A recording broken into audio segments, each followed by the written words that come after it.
Anthony Smith is a powerful and highly productive defensive prospect, but the lack of athletic traits will hold him back in the NFL.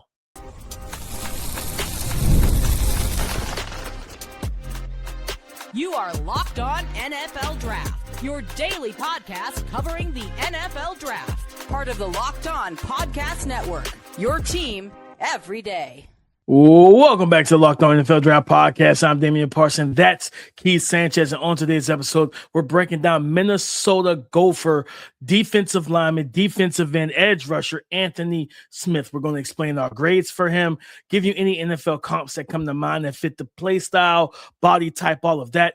Talk about the concerns, the things that can hold him back from being a high-end NFL draft prospect. But let's start with the good things, the things that he does well. Keith, coming off of 2025, this was a productive young man. Anthony Smith had 12 and a half sacks, 7 QB hits, 23 total pressures. He's listed at 6'6", 285 pounds. This is a power defensive and a powerful power rusher that knows how to collapse the pocket with his frame, with his strength. Keith, what stood out to you positively on film for Anthony Smith? Yeah, I mean, mostly of what you just outlined, right? And starting with the 6'6", 285.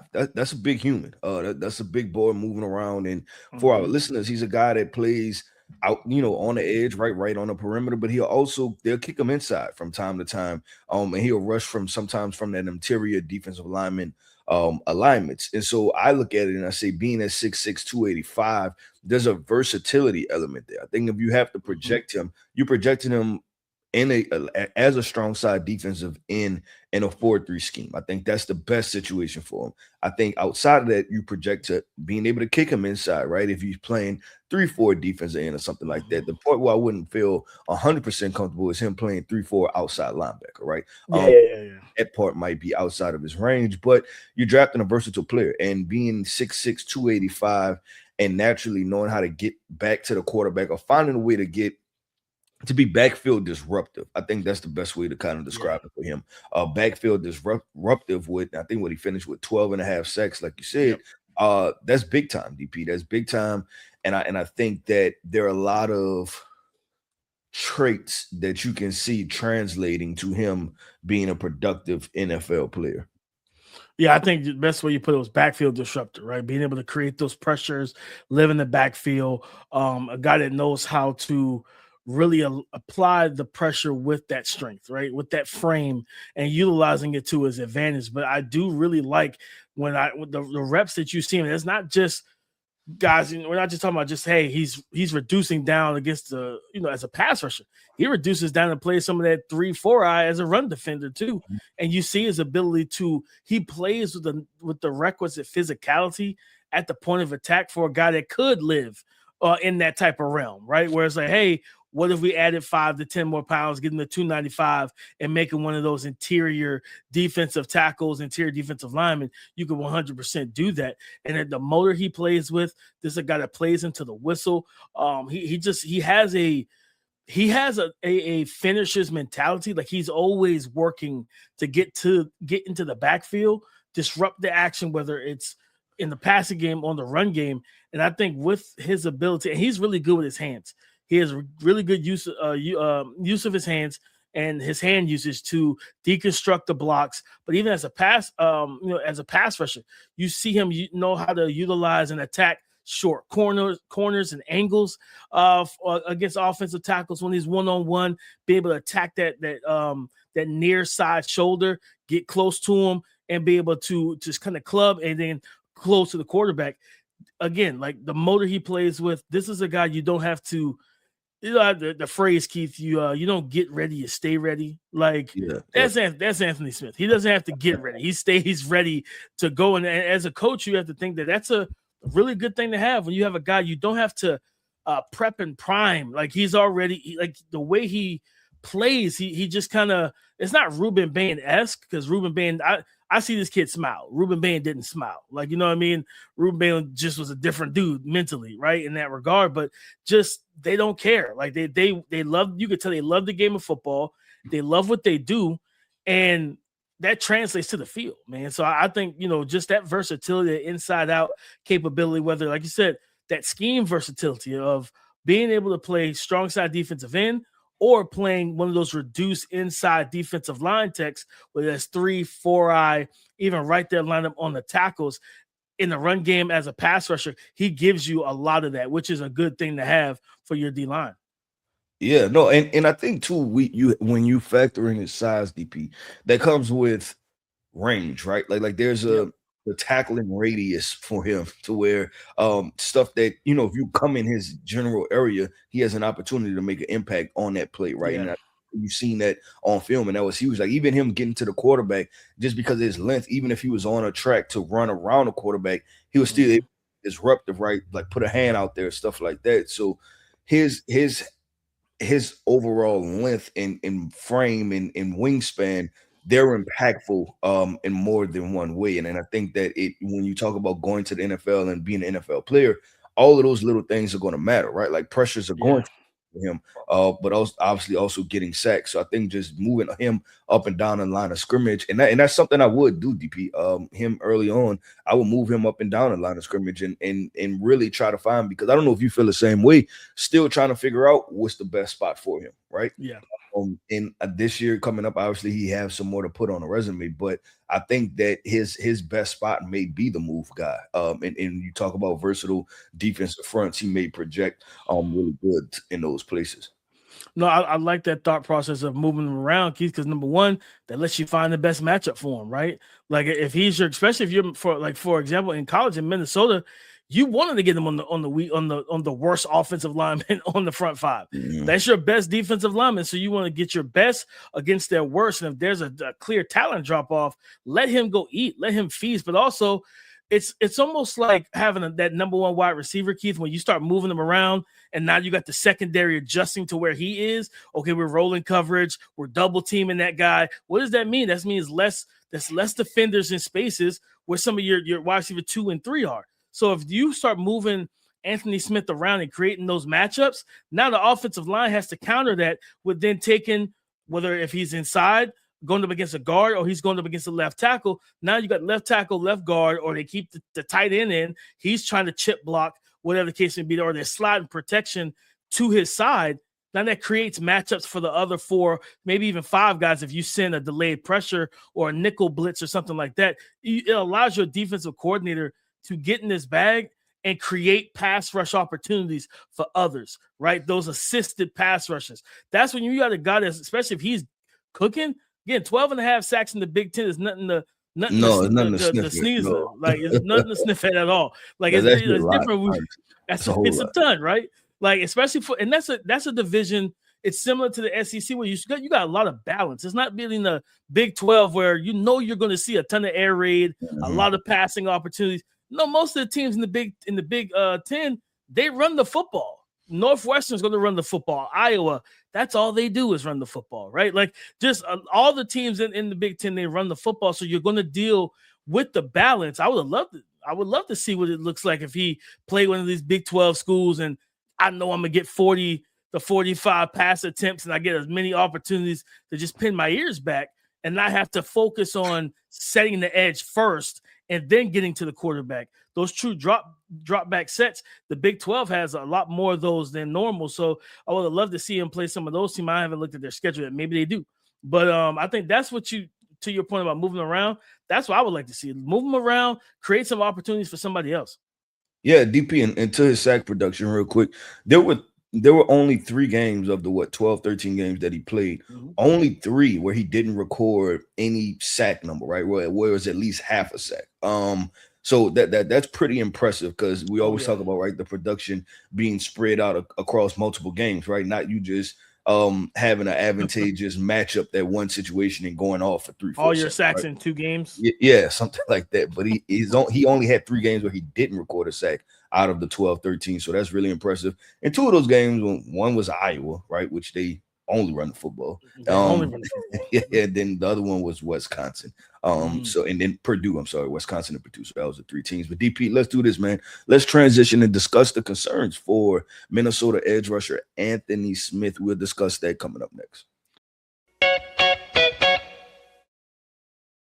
Today's episode is sponsored by Square. If you've ever tapped to pay and thought, whoa, that was fast, it was probably Square. Whether you're selling lattes, cutting hair, running a packed game day spot, or managing a design studio, Square helps you run your business without running yourself into the ground. Square is the platform behind the scenes of so many businesses you already love. One connected system to take payments, manage inventory, run payroll, and track it all in one place. And businesses using Square Online earn 36% more revenue on average. There's nothing worse than missing a big play because you're waiting and you're stuck waiting to pay. The spots that run on Square never have that problem. If you're starting a business or running one already that deserves better tools, Square helps you sell, manage, and grow without slowing down. Right now, you can get $200 off Square hardware at square.com/go/LockedOnNFL. That's SQUARE.com/go/LOCKEDONNFL. Run your business smarter with Square. Get started today. Breaking down the concerns for 6'6", 285-pound defensive lineman Anthony Smith for the Minnesota Gophers. Keith, when you watched the tape, we talked about the pros and the good things we really liked about his game. When you talk about the concerns, what were some of the things that concerned you when you watched him? Yeah, I think there's areas of improvement. When I talk about him, and I think that one area of improvement, I thought he could afford it to be a little bit more violent. And using his upper body, and I know people go straight to hands. I don't think it's just his hands; it's purely upper body strength. And triggering that, like there's a phrase that you use in football, right? And it's when you're working out and stuff like that, and people always say like strain to finish, right? And you work strain into finish. So then when you're working out, so then in football plays, like you're giving your all on every single play.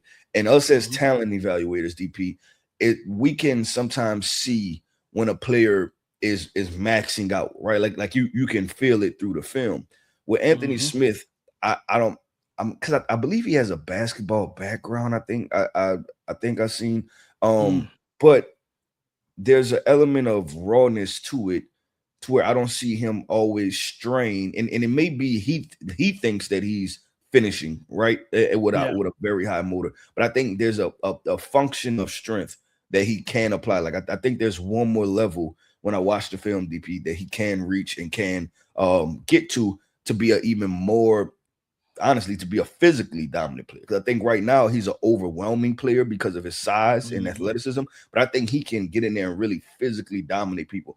There's some players, that we've watched, right? Some of the Jalen Carter, some of these interior defensive line positions, or even edge rushers, that when they get hands on, and we talk about knockback power, right? And we say, you can see that guy is strong. I think Anthony still has to pull that part out in this game. I don't know if you agree.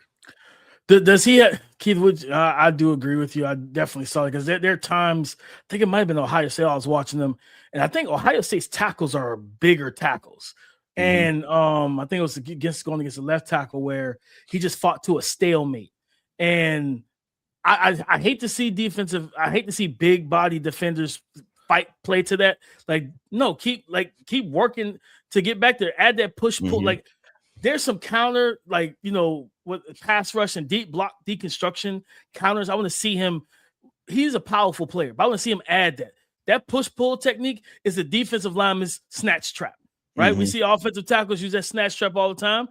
Some, depending on the ref crew, you might get called for, which is not a holding. It's a legal play. We see it all the time. Well, that's the counter that. That's the defensive lineman's version of that. I want to see him utilize that more because he attacked his chest, the tackle's chest with power, but the tackle was able to anchor quickly. And it's like, okay, so then what is your answer when the power didn't work? And it's just like, so I'm with you on that, Keith. Do you think he needs to, because again, he's 285, so he's already a big guy. Do you think he should add some more muscle mass or strength? Like you said, if it's just from the waist up on the upper body, should he get up to 290, maybe 295? Yeah, DP, I think that's going to come down to, and it's what we discussed in the first segment, right? For whatever your plan is for him, because if you get him to 300, right, then he's probably not going to be your base in a 4-3 scheme, right? I think the issue that I think he's plenty big enough to be Yeah, I agree. dominant against the run, right? I didn't. So to answer I guess I will answer your question. That I don't think he needs to get size, right? I think that when we talk about these two words, functional athleticism and functional power and strength, right? We discussed those three words, honestly. That those are the two that I'm talking about. I think if you put him in a weight room, I think he's strong, right? I think, but there's been this transition, of working out, right? Especially with football players, right? It's the stagnant workouts, right? Like just doing the bench press, but then you got some programs that do more power cleans, hang cleans, movement exercises, right, for these athletes. And to me, that's what I'm talking about. I'm talking about his applied power, not just stagnant, sitting still, and how strong are you, using it and utilizing it in the game and knowing when to trigger it, because it helps you be, more dominant as a football player. And I think that's what you're talking about. You're talking about and this is probably tailors into this too, the quick reactionary stuff, right? And with him, it appears that there's times where, like you said, cool power, I'm working power. And when power doesn't work, what is your immediate go-to, right? This should be, there shouldn't be pauses, right? This should be like a sequential thing. It should go from step 1 to step 2 to step 3, right? And then step 1 don't work, you got 2 and 3 already loaded up, right? Yep. With him, it appears that it's a step 1, and then okay, should I go to 2, right? Like that. That's the part that he has to get to. And the last thing I'll say with concerns with him, obviously he's 6'6", 285. There's an element of him playing high that I think impacts him. Just with the very high pad level, whether that's change of direction. But also too, I do think it impacts him in the trenches, because offensive linemen are able to get underneath him. And I think that takes away from his ability to be in a good, operate with good pad level, to have good leverage, to be able to use more of his power and explode through offensive linemen, and knock them back. No, I agree with you. I agree with that wholeheartedly. He plays tall. He plays tall. And I think a couple of passers, we talked about this so far this week. That's been kind of a theme of like, hey, Mateo, we talked about Dylan a little bit doing it too, just kind of popping up instead of staying through the drive phase. And now same thing with Anthony Smith. Keith, I'll say this. I definitely think that he's a kind of from the edge rush position. I feel like he's a slow burn pass rusher. Well, I don't. All of that stuff goes into what we was discussing, right? Like it's I'm looking for the quick twitch, explosive power, and that's what I was talking about in the first segment. Just him. I mean, not in the first segment, but earlier in this segment, just like triggering that quick twitch power to like the knockout thing, right? It's like, okay, 100%. You're jabbing, and we're doing this. There's like, where's the boom, right? I think that's the part that you're missing. That power that creates that kind of whiplash effect for the offensive linemen, their helmet, they snap back because they didn't expect that pop and that power. I think he's a slow burn pass rusher off the edge at least. And then it's just, that's what makes it difficult with him, Keith, is just like, well, are we going to be able to play you full time as a pass rusher off the edge? Because then also I don't see an explosive first step. You're 285. So and to connect two conversations, we talked about 2 days ago, Keith, I believe it was on Tuesday. We talked about Colin Simmons and how Colin Simmons' profile, if he gets drafted to the wrong team, it could absolutely go off the rails, because how the NFL is prone to try to bulk up a guy, or like, especially if you're like, because he's 6'3", 240. Well, let's see if we can get him to 255, 260, depending on the team. And it was like, well, I just lost my number one trait, which is my bend and my first step, right? And things like that. I could say Anthony Smith is the reverse. It's okay, you're 285. Do we drop you down to 265, 270? Well, then the power that makes him the player he is, does that decrease itself? Because he's losing muscle mass and weight, right? Like talked about AJ Epinesa and how, Yetur Gross-Matos. We've seen multiple guys come through the league, and we've seen the teams do that. Their weight fluctuates. It's like they came in at 285, halfway, like by the end of their first year, I'm playing at 270. Like, so that's why you were getting moved in the run game, or you weren't getting moved in the run game. He was the interior. He was interior, but still same thing, right? Like wasn't he like 330 something? Like at Michigan, he was a I think so, bigger dude at Michigan. Then he dropped. I think they said that it was, I don't know. It's always been mixed reviews about that whole thing. It was like, okay, did Dallas tell him to do it, or did he just took it upon himself to try and play 3-tech? It's like, no, brother, you should have been playing 0 and 1 like you did at Michigan. That's what you're gonna get paid at, right? So I think Anthony Smith is the reverse of Colin Simmons in that regard. It's like, depending on where you get drafted, that team may try to make your weight fluctuate, right? I remember talking to at the Senior Bowl last year. Talking to one of my Colt sources, and he was like, "Hey, don't expect us to draft Harold Fannin." And he was like, "We need a tight end, but it's not going to be Harold Fannin." I said, "Really?" He was like, "Yeah, no, they are like they talk." Well, he's like, "If we draft him, don't expect to see him in year 1 because he doesn't meet the weight requirement." You know what I mean? Like they love Tyler Warren because of how big he was and how much weight he was like, yeah, they were gonna redshirt him for a year, or what I was told they would have redshirt him just to bulk him up. And I'm like, Cleveland said, you're good. You're absolutely good where you are. And he was such an impressive rookie tight end for them that they got on day 2, with less capital. So just putting into want the fans understand, the listeners and the fans understand, this happens way more than you think about these players coming in, and then the coaching staff, training staff, whoever, they start tweaking with weight, strength, all stuff like that. And now you don't know what guy you actually drafted anymore. Yep, I agree 100% with DP. Let's do this, man. Let's go ahead and get to the part where we drop the draft grade, right? We discussed Anthony Smith. We talked 12.5 sacks, right? But we also talked the lack of functional power and strength. Where does that land us with Anthony Smith? What is his draft grade heading into the 2026 college football season? We'll discuss that coming up next.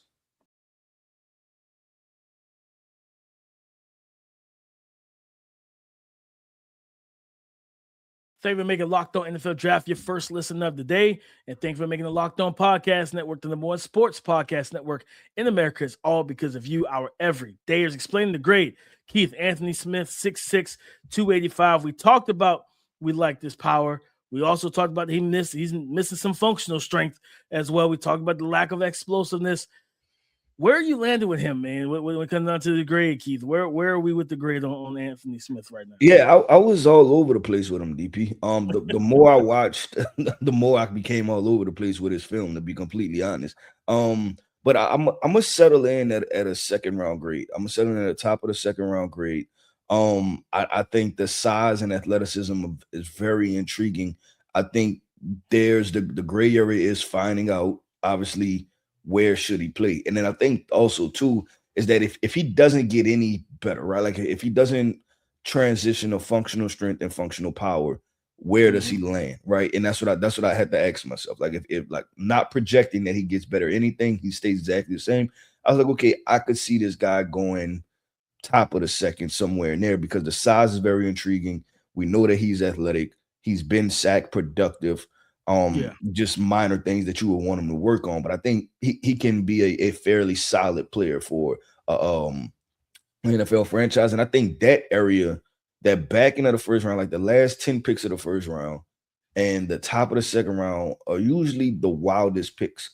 And especially the back end of the first round. When you think about some teams like the Chiefs taking Felix Anudike, Uzoma, and there's been some picks that flew off the board that were head scratching. Some wild ones. Yeah, been some wild ones, but I think he can go somewhere in that range, DP. No, I was with you. I was all over the place trying to figure out where I wanted to grade this young man, Keith. Like I said, we talked about good things. We talked about the things we had concerns. I came up with a top of the third round grade on him. I think that he still could be a productive player in the NFL. A guy that could, like, truthfully, I just want to see some of that improvement that we talked about. Playing just that, because again, I feel like he plays with a hot motor. This isn't the guy, this isn't the guy you have to, like I said, prime or probe to get ready to play. I just want to see. I feel like there's another, like I think you talked about, there's like another switch that can be flipped with him. Another level to where I want him to, like, again, he has a hot motor. He keeps working to the ball. I want to see him like convert that speed to power, the first step off the ball, and immediately strike that tackle with everything he's got, right in the chest plate, just that long arm, hit him with some more physicality and really play with more violence.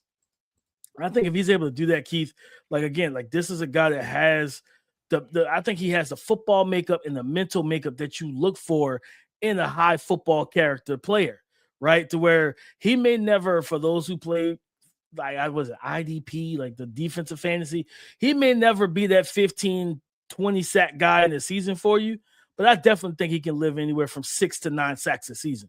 And with that capability of being kicked in, playing the inside out game with him, allowing him to be a matchup guy for you as well and everything, I 100%, heck, I don't mind standing him up against centers. You know what I mean? He's 6'6", 285, get him in that little track stance, you know what I mean? That you see that 2-point stance, that track stance, Keith, and get him up on the center and let him collapse the pocket, right? And he's got good hands in terms of being able to showcase some savviness of how to strike and place and counter with hands and things like that. Like, he can hand fight well. I just want to see him do everything more consistent. Again, for him to get 12.5 sacks, almost 40 pressures last year, and there's still room for him to grow. That's an impressive thing. That's an impressive feat. And I think that I think this young man could absolutely move his grade up for me into that second round. First round, we'll see, because there's still a level of athleticism I want you to hit as a first round pick, as a defensive. Now, if he's going to be more of a, again, defensive tackle type, then I don't have a problem with. Like, I think he's athletically, I think he's fine. I think he's probably, higher up on the athleticism chart if he's playing D tackle. But for DN edge rusher, I want to see a little bit more quickness, explosiveness, a little more something off the ball. Yeah, and that's the part is going to be interesting. And real quick, because we always talk about sack production and how does sack production come, right? And of those 12.5 sacks, DP, a couple of them that I've seen, you kind of like, I'm not sure if that's going to happen in the NFL, right? Where we talked about, like, he's not the most quick twitch explosive player, but he was running around offensive tackles, right? Like, the offensive tackles wasn't able to get hands on, and you kind of lean more towards that offensive tackle, right? Like, that offensive tackle might not be that good. But I was looking at just people that compare to him from a height, weight, and I think this is a route that he should try to take, and that's the Darius Robinson route. The edge rusher out of Missouri a few years ago, and they're extremely similar when it comes to measurables. Darius Robinson, I mean, honestly, up to less than an inch, because Anthony Smith is listed at 6'6", 285, right? Darius Robinson was 6'5", 285, 85-inch wingspan, 35-inch arms. So, and with that being said, Darius Robinson, even in the NFL, hasn't been the ultimate sack guy, right? Because there were questions and concerns about, like, how fast he off of the edge.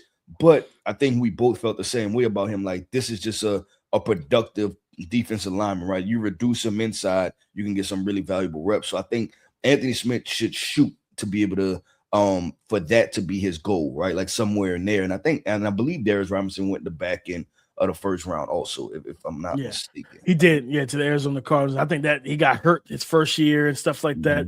Him and Walton both struggled, with injuries their first year in the league and things. I know, like, the injuries have held Darius back a bit through his first couple seasons with the Cardinals. I do like that call out, Keith, because after he got to Arizona, he went from more of the defensive end to playing more interior in everything, when he was on the field. So but he also had that knockback power that jumped off film that we've seen, and that's what I'm talking about. Like, if there was a comparison, that's what I'm talking about. Cut on Darius Robinson's film, watch him play with that type of offensive linemen in their head snap back, and then watch Anthony Smith. I think that's the best way to describe it. But I like that, Keith. The one I have, he's a little bit older player, Denico Autry. Who's played with I think he's played the Colts. I think he's been with the Texans. He's been on a couple different teams.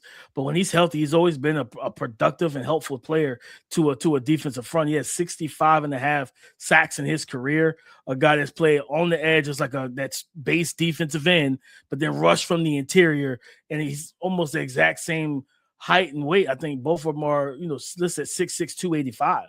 Long arms, 6'6", 285, strong builds, can play reduced inside, play defensive end.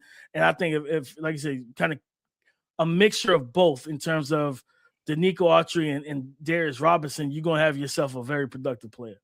Yep, I agree. Well, DP, that wraps up another episode, man, of the Locked On NFL Draft Podcast. I want to end this podcast all by saying Shout out to our everydayers. Thank you for tapping in with us each and every single day. I am Keith Sanchez. You can find me on X at The Talent Code. That right there is my guy, my co-host, Mr. Damian Parson. You can find him on X at DP_NFL. And like we like to say, man, y'all come talk to us because we like to talk back. Go subscribe and follow for free on YouTube, wherever you listen to podcasts, to get the latest episode as soon as it is available. Coming up on tomorrow's show, we're talking about Alabama edge rusher Yanze Pierre. Is he the next great Bama defensive line prospect that you need to know about? I say yes, but we're going to talk about that on tomorrow's show. So come and join the conversation again tomorrow on the Locked On Podcast Network, your team every day.